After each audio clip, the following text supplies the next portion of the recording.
Okay, we're live on Instagram and we're live on Zoom and we are live officially on Facebook. Hi, everybody. Welcome to Wellness Wednesday. It is another amazing Wednesday and I am so excited to be here with you. We are starting a new chapter starting last week. And so we are going into this topic of boundaries. And I got a lot of incredible feedback from last episode, actually, because this is something that we talk about, but we don't know the steps of how to. We just hear, hold your boundary, stick to your boundary, exert your boundary. But if we don't even know what our boundaries are, then it becomes a really hard place to start this journey. So before we go any further, let me introduce myself. My name is Baptiste. I am an executive wellness coach, international speaker, corporate well-being consultant. And so what I do and my focus is to empower incredible individuals just like you to break through the effects of stress. So I do this one-on-one through individualized coaching. I do this in keynote speaking events. I do this within programs for organizations. And there are a lot of ways to go about it and to talk about it, but ultimately it's all about managing your stress. And so let's go into it today because we are going to just dive right in. And so a little recap from last week. We're talking about boundaries and we talked about what are they and where do they begin. And so if you haven't watched the episode or you weren't able to join the live, you can go to our blog, www.akalowawellness.com. And there, if you click on the blog, you'll get all of the prior episodes from last week and even the weeks before to really feel into this concept of boundaries. And so last week when we talked about where to begin, we talked about making a list of your non-negotiables, the things in life that you need to survive and importantly to thrive. And then the other list we talked about making was that list of those things that you notice in your life that irritate you. For example, maybe it's going to the DMV, or maybe it's you notice when somebody talks to you a certain way that it just gives you an off feeling inside. And what's happening is that boundary is being interrupted and affected. And so what I want to talk about today is now that we're starting to feel into what our boundaries are, I want to start to talk a couple of scenarios of what it feels like or when boundaries are crossed, because that second list that we're talking about from last week, there's a little bit of wiggle room or like how is, maybe me feeling off actually affecting my boundaries. So we're going to talk about that. And then we're going to talk through some practical ways of how to exert your boundaries, because that's also one of the most important things. That's one of the comments that I get often is to remember to, I'm just getting a message and it's saying to remember to do something. So thank you to my team. Getting distracted, but yeah, to exert your boundaries. And so we're going to talk about things to make sure you can do that. And so let's start talking about what it feels like when boundaries are crossed. And some really perfect examples of that is one, getting catcalled. So I don't know if you've ever been catcalled before, but that is a boundary crossing activity that affects a lot of women and it affects a lot of individuals when you get catcalled. And what's happening is your boundary is getting interrupted. And I like this example because I think a lot of us know that feeling if we don't want to be contacted or if we don't want to be looked at for our appearance or judged based on what we look like or just us walking, or that's not something that we want. And that's a boundary that's getting crossed. And so we have a couple of ways that we go about it. Sometimes we avoid it, right? That's one path when our boundary gets crossed, we avoid. The other one is we confront it really confrontationally and we like yell back at the person or we'll save the language for another episode maybe. But you know what I mean? So then you call it out, or there's some other reaction in between that's not serving you necessarily. And so what's really important is to think about, well, when that boundary gets crossed, how does it affect me? Sometimes the world doesn't even know that I'm affected by it, but I internalize it. And then all of a sudden I start to have concerns of walking by construction sites, or concerns of being by myself at night, or whatever that might be, all based on this fact that your boundary got violated. And so catcalling is one thing. Another example of this is even being left out of work meetings that you're supposed to be part of or that are important to you. And all of a sudden, not being included it's a boundary cross. It's almost violating, right? There's that feeling of, and when I said from last week that we're feeling off, it is this almost feeling of violated or violation because something is being taken from you. And so when we're not withholding our boundaries, then all of a sudden we start to deal with these feelings of offness. And again, that violation can definitely be a way that you'll feel that your boundary is being off. And so another boundary that just gets crossed all the time is never getting a minute to yourself, never getting a moment of peace, never being able to just take a deep breath. And so this is absolutely also a boundary. It's that feeling. I feel off.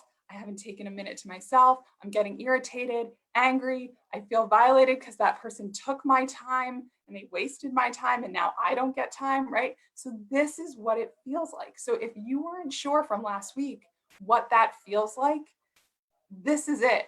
When your boundaries get crossed, there's a feeling within you, and sometimes you feel it in your body. You start to sweat, your heart starts to beat faster.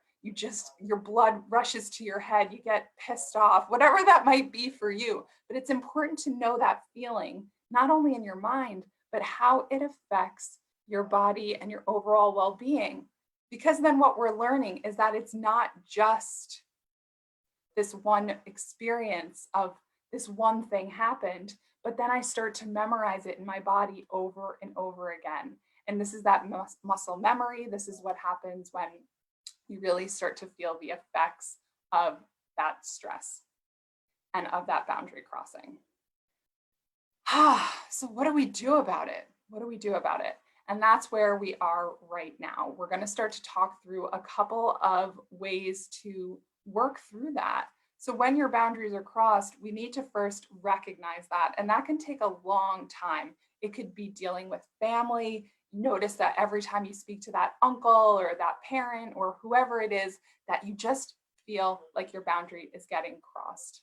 And if you know what I mean, you can send an emoji, you can let me know. If you're watching this on the replay, you can hashtag replay and then I can check in with you after. But these boundaries are really important. And so again, it's talking about these things that are not concrete. We're not just talking about the benefits of milk or something that, why tongue scraping is great. We're talking about something that affects our well-being on the inside.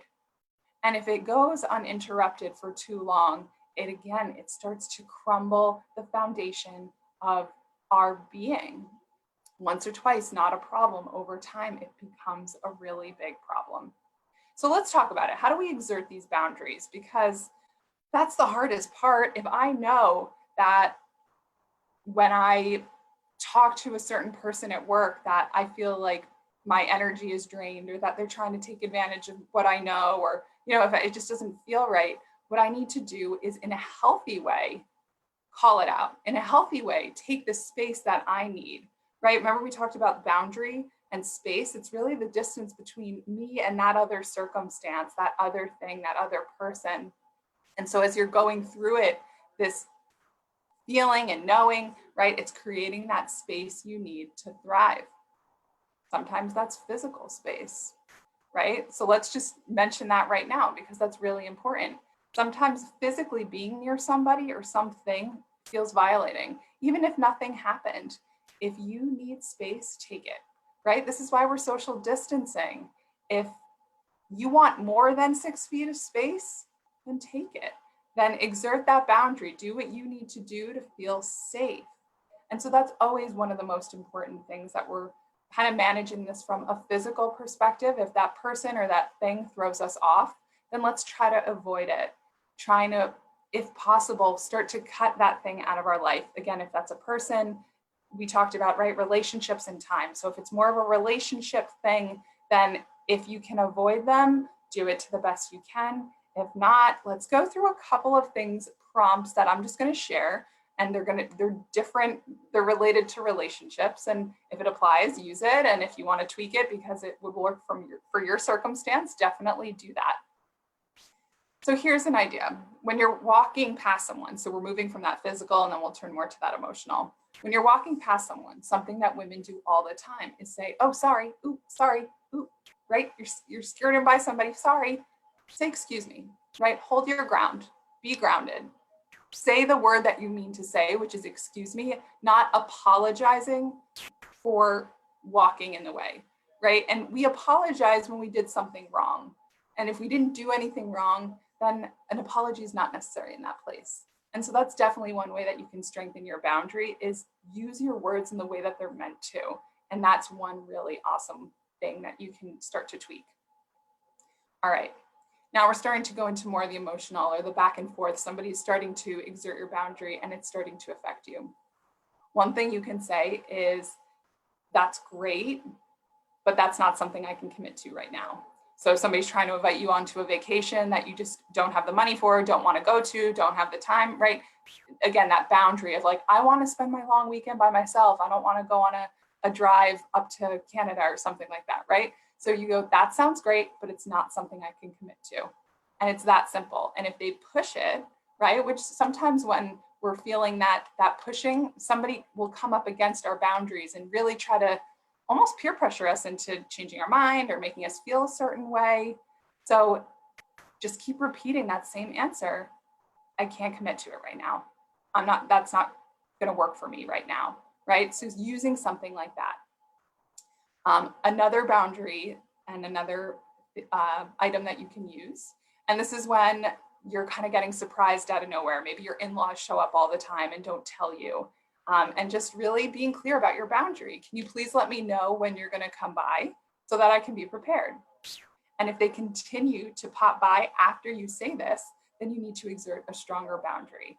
And so instead of just saying, can you please let me know when you're coming so I can be prepared, say, I can't have you over unless you tell me that, unless you give me more notice.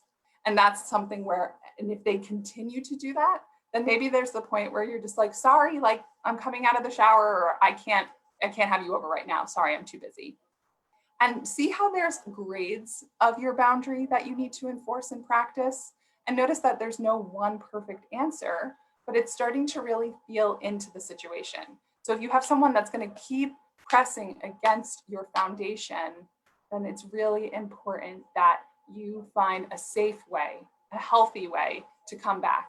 Not just wait for the 50th time and then freak out at them and be like, you never call me, why did you never tell me, right? That's not healthy.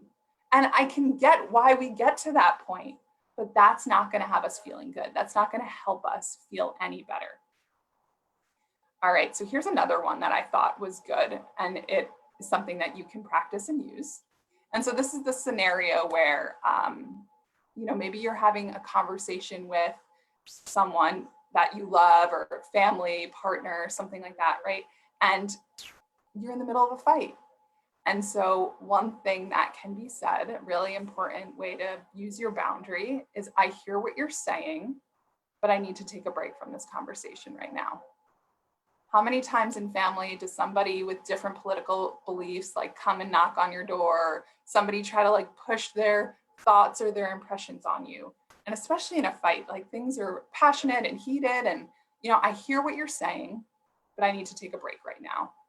And a lot of times that's for a healthier relationship, is to really exert that boundary because you want to preserve it. You're not saying, okay, I'm done with you, goodbye forever. You're saying, I need to take a break for a moment so that I can come back more clear-headed, so I can come back more grounded, so I can come back in a better place than I am right now. So that is definitely a boundary you can always use. All right, and we have one more for today, which I think that will be really beneficial. Again, this is if it's escalating. You're in that same relationship quarrel and they keep pushing on you, and the fact that, I'm not going to let you take a break right now. We're having this conversation. We're not going to go to bed angry, right? We hear these things, and sometimes it gets really heated. And so here is another one that you can use, and this is as it gets stronger. I understand you are upset, but if there is more yelling, I will need to take some space. And so this is starting to train yourself that you're not going to be in an unhealthy situation where there's yelling, where there's inappropriate behavior or childlike behavior when it's not a child, right? Or even if it is a child, it's teaching that child, like, if you continue to yell, you're going to be put in timeout. Or if you're talking to an adult, if you're going to continue to yell, then I'm going to take space. I'm going to go for a walk so that we can all cool down. And so I know that in the moment, that feeling, and it's really hard. And I respect you, and I know, and I feel you, and I know that it's really hard. But this is the work of knowing that gap, knowing when your boundary is getting pushed on, and having a couple of things in your arsenal that you can use at your disposal. And today, we're focusing on the more relationship side. Next week, we can spend some time to talk about boundaries as it relates to time. But this is really important stuff.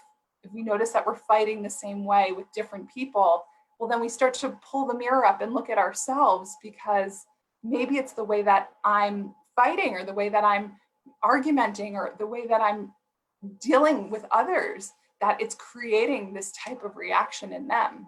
So we have to notice, right, and take our responsibility in it, right? That's always part of our work. It's not just pushing it on others or pointing fingers. It's looking at the situation that I'm in and saying, well, why did I allow somebody to treat me like that for so long? Why did I allow, my boss to just exclude me from all these meetings that were so important? I take my responsibility, but going forward, when I go to work, I'm going to straight up say, I need to be part of this meeting because this is part of my growth, because this is important for whatever reason, and whatever you have to say. But if it's important, you need to speak that truth in a very grounded, in a very calm way, in a really rational way. And I think as we're talking about relationships and boundaries, the biggest thing that we can do is healthy communication. And if we're noticing that our boundaries are just starting to be leaked, it's the opportunity to change that immediately, right? It's like put a plug in it, cork that up, make sure that that boundary doesn't get leak anymore. But if it is something that's been happening over a longer period of time, then that's something that's going to have to be worked on in a really gentle way, because they're used to your reaction being a certain way. So start by changing yourself, and then just notice, be gentle, because knowing that maybe the way that you used to argue with a parent maybe was that way for decades. But if you're like, well, I don't want that anymore, then you just need to know that it's going to take time to start to really change the conversation and do it in a constructive way. Because again, it takes multiple parties to do that. So this is where we're at today. We're learning how to exert our boundaries. We identified what they are last week. We understand what they are. We know that feeling that comes in our body that rocks our soul, our mental, energetic, like that feeling. We know that that's when our boundaries are being crossed. So we learned some healthy ways to exert your boundaries from a relationship perspective. Next week, we'll take some time to talk about your boundaries as it relates to time.